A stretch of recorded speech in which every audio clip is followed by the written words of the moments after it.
tous la voix des sans-voix.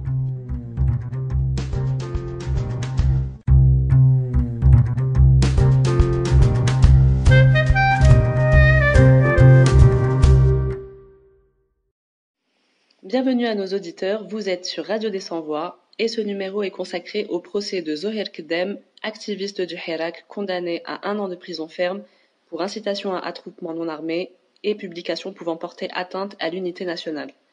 De nombreuses voix se sont élevées qualifiant ce procès de véritable scandale judiciaire. Avec nous justement pour en parler, Maître Bakori Amirouche, avocat au barreau de Bdjaya et reconnu pour son engagement en faveur des droits de l'homme. Maître Bakori, bonsoir, merci d'avoir accepté notre invitation. Bonsoir, merci de m'avoir invité. Alors, Maître Bakori, comment qualifier la façon dont a été traité le prévenu Zoher Kdem? Un mot, scandaleuse. C'est un scandale. Un deuxième scandale. Quand on sait ce qui est arrivé aux détenus politiques de Tabou. Donc, en quelques mois, on a la justice algérienne, enfin le juge algérien, qui refuse le droit à la défense, tout en piétinant un principe constitutionnel, parce que vous savez, le droit à la défense en matière pénale est garanti par la loi et par la constitution algérienne. Donc on piétine la constitution, on piétine tous les principes fondamentaux qui font le procès équitable. On assassine toute volonté qui veut créer un état de droit. Mais justement, pour revenir donc au procès Kdem, que dit la loi à propos de situations pareilles? Est-ce que le prévenu est protégé? Est-ce qu'il a des droits? Et est-ce qu'il peut s'en prémunir? Mais effectivement, dans le cas de Kdem, il y a eu ce qu'on appelle une comparution immédiate. Donc, la comparution immédiate est une nouvelle procédure introduite dans le code procédure pénale algérien en 2015.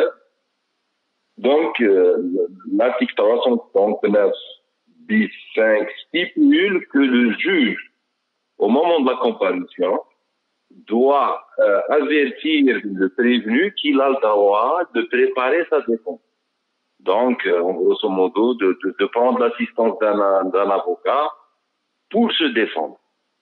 Si le prévenu accepte, donc le juge renvoie le procès pour un délai minimum de 3 jours.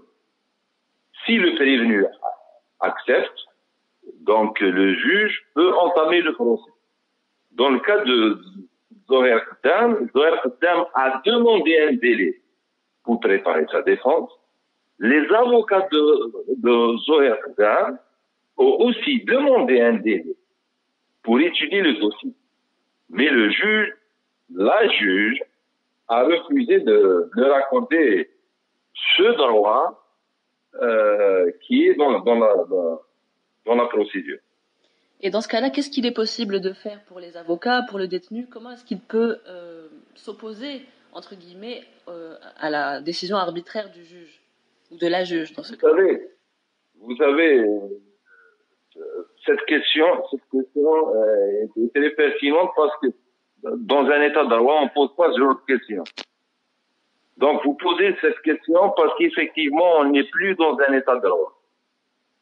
Alors, la seule solution, à mon humble avis, que accorde la loi pour Zoher Kdem, c'est qu'il peut déposer plainte contre ce magistrat. Moi, je me réfère à l'article 168 de la Constitution algérienne qui stipule que la loi protège le justiciable contre tout abus ou toute déviation du juge. Donc, Zoher Kdem peut déposer plainte contre le juge et c'est un droit constitutionnel s'il estime que ces droits n'ont pas été respectés. Et il peut aussi faire appel. Voilà. Mais pour les avocats, pour le deuxième volet de votre question, dans ce genre de cas, on n'a pas de notice ou de guide. Mais il est préférable, à mon humble avis, dans ce genre de cas, de ne pas quitter la salle d'audience, de rester, d'assister le client et même aller jusqu'à provoquer un incident d'audience qui sera réglé devant le président de la juridiction. Parce que là, je vous dis, la loi est très claire. Le juge doit accorder un délai au prévenu. Là, on ne parle plus de choix du juge ou du pouvoir discrétionnaire, on parle du choix du prévenu. Donc, à mon avis, dans ce genre de situation, il faut résister, provoquer l'incident d'audience et ne pas quitter la salle. Mes consoeurs ont préféré quitter la salle. C'est une manière aussi de protester.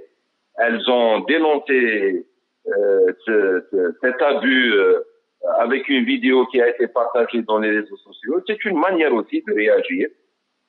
Mais voilà, je trouve que le plus impactant pour résister, l'avocat doit rester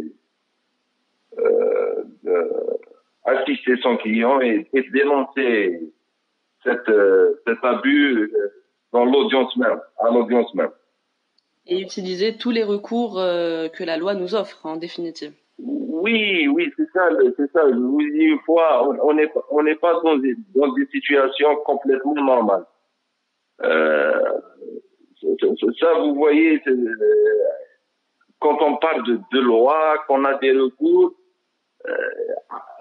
les avocats, moi je les comprends. Là, on a juste le droit de faire appel, mais comment réagir à ce genre d'abus, ça reste beaucoup plus compliqué. Des abus, d'ailleurs, j'en profite pour rebondir, des abus qui mènent des jeunes en prison avec des peines assez lourdes quand même, qu'il faut le signaler, pour des publications Facebook. Est-ce que réellement nous sommes arrivés à ce point où des publications Facebook sont passibles de prison ferme? Écoutez, on est en plein Hirak, en plein révolution. Vous savez, tous ces jeunes-là, ces blogueurs, ces journalistes, ces politiciens, qui sont maintenant en prison ou poursuivis, ils sont poursuivis sur la base de publications de Facebook, sur les réseaux sociaux en général. Mais ils ont un lien, tous ces prévenus, tous ces accusés. Ils ont un lien, c'est qu'ils ont un impact positif sur le Hirak. Donc, la justice, ici, elle est utilisée pour un but politique. C'est de faire barrage au Hirak et de faire peur à toute la population du Hirak. Voilà.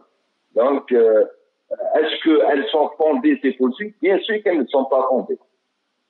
Oui, on a vu des poursuites pour atteinte à l'unité nationale, à l'international. Les prévenus ont bénéficié de relax. oui. Parce que on peut pas, en réalité, on peut pas porter atteinte à l'intérêt national avec une publication Facebook. C'est logique. Mais, comme on dit, le procureur poursuit et malheureusement, la majorité des cas, on a des condamnations. Voilà. C'est clairement la liberté d'expression là qui est en danger. Elle est complètement bafouée. Comment on fait en ces temps justement de hirak, d'incertitude politique? Comment on fait pour essayer de maintenir un équilibre quand on voit que la machine judiciaire est en train de s'emballer? Là, depuis le confinement, on a décompté peut-être plus de 200 arrestations. Il y a plus de 200 arrestations. Après, il y a, je crois, donc j'ai pas les chiffres exacts, mais la moitié de ces arrestations, il y a eu des poursuites, soit devant le juge d'instruction ou en comparution immédiate. Les autres ont bénéficié de citations directes à comparaître. C'est-à-dire, ils sont pas détenus. Vous me parlez de la liberté d'expression, je vous dis qu'elle est en danger en Algérie. Mais je préfère être honnête avec vous. En tant qu'homme de loi, en tant qu'avocat, en tant que praticien, je vous dis tout simplement, elle n'existe pas. La liberté d'expression à sens unique, ce n'est pas une liberté d'expression. Je m'explique. Si vous opposez pas à ce pouvoir, si vous dénoncez pas, si vous n'êtes pas d'accord avec un programme politique précis, ben vous ne risquez rien. Mais si vous dénoncez, si vous êtes dans le code de l'opposition, si vous voulez vraiment un changement, si vous avez des idées, et vous devenez une sorte enfin, vous devenez une sorte d'influenceur sur le changement, eh ben vous risquez la prison. Voilà. Donc que vous ayez des déclarations crues, des déclarations intellectuelles, politiques, ça, le plus important, c'est si ces déclarations dérangent le pouvoir en place, ben vous trouvez poursuivi devant les tribunaux. Pourtant, depuis le début de ce Hirak, on dit que justement, il n'y a pas de tête, véritablement de tête pensante du Hirak qui émerge ou de leader. Et malgré ça, on voit qu'il y a quand même des arrestations de jeunes activistes. Écoutez, c'est ça c'est ça le problème. Si on avait des leaders, le problème va pas se poser. Ils vont les condamner à 20 ans de prison. Oui. Justement, on a toutes ces arrestations parce que on n'a pas de leader, parce que le Hirak est populaire, parce que le Hirak est national. Et même les Hirakis, ils savent très bien que représenter le Hirak est un risque d'aller directement en prison. Le pouvoir n'arrive pas c'est-à-dire à identifier les véritables influenceurs. C'est pour ça qu'on a entendu il y a quelques mois une thèse qu'il faut représenter le Hirak. On représente un mouvement quand on est dans un état de droit. Je ne vais pas dire voici les représentants du mouvement et je vous les offre sur un plateau pour les mettre en prison. On ne peut pas représenter le Hirak parce qu'on risque la prison. Comme l'ont été Fodil Boumela, comme l'est toujours Samir Blarbi, Karim Tabou et plein d'autres. Écoutez, c'est ça. Karim Tabou, Fodil Boumela, en quelque sorte, le pouvoir veut nous dire que voilà, ne pensez même pas, ne réfléchissez même pas à vous organiser, à avoir de bonnes idées. Il ne faut pas s'émerger. Donc, on a fait Boumela qui est poursuivi, Farsaoui qui est poursuivi, enfin, quand je parle vraiment des personnalités connues. Oui. Mais après, le pouvoir a vite compris que ce mouvement ne peut pas être représenté et que le peuple ne veut pas désigner ses représentants. Donc, du coup, on a des poursuites à Pescara, à Tlemcen, à Ouargla, à Toukout, à Napa, à Soukarat. Voilà. Donc, on poursuit tous les Hirakis. On poursuit le Hirakis Soukarat parce qu'on sait que ce Hirakis a un impact positif à Soukarat. On poursuit un Hirakis à Pescara parce qu'on sait que ce dernier a un impact positif à Pescara. Et ainsi de suite. Et c'est finalement une reconnaissance tacite que le Hirak est bel et bien national. Exactement. Voilà, c'est ça qui prouve que ce pouvoir a compris l'enjeu du Hirak.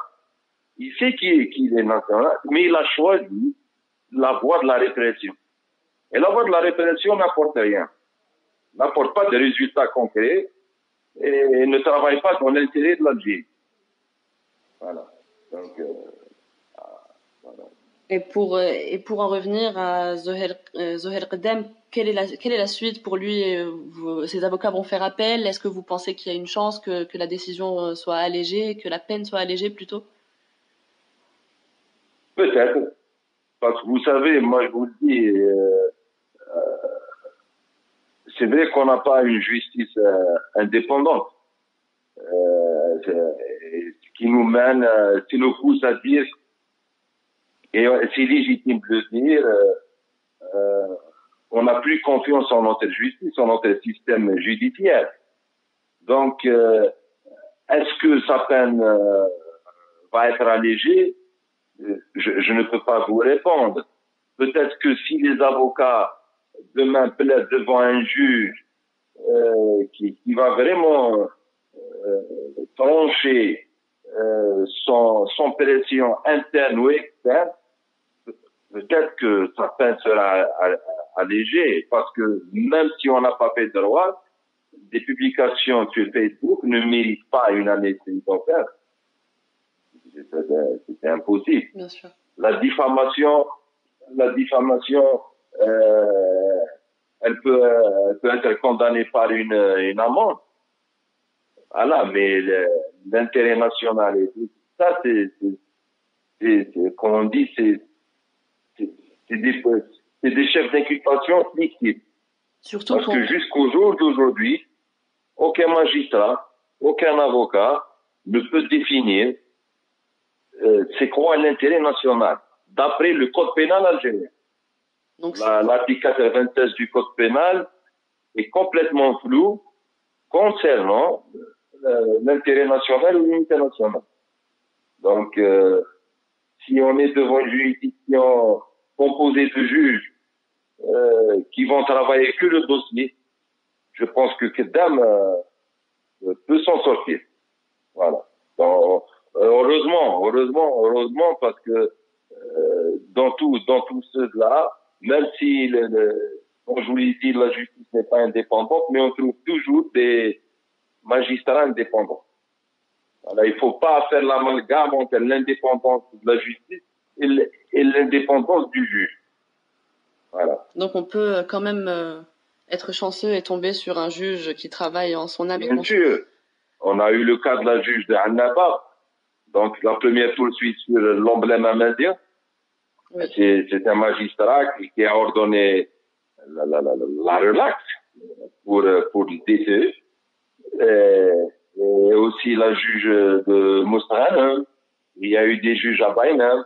Il y a eu le juge d'Al-Baïda, le juge d'Ermora Draïs, des magistrats de Clinton. C'est-à-dire que même si les poursuites sont politiques, mais les juges jugent droit, disent le droit, et on a automatiquement la relaxe parce que toutes ces poursuites reposent sur des trucs complètement abstraits. C'est-à-dire que à la limite, on essaie de faire des procès d'intention. Voilà. Et on ne peut pas poursuivre quelqu'un pour ses intentions. Il faut d'abord commettre l'acte. Là, on dit, vous avez publié quelque chose. On pense que vous avez l'intention de porter atteinte à l'intérêt national. Voilà. C'est des poursuites politiques. Voilà. Donc, il faut toujours garder espoir. Vous savez, c'est vrai que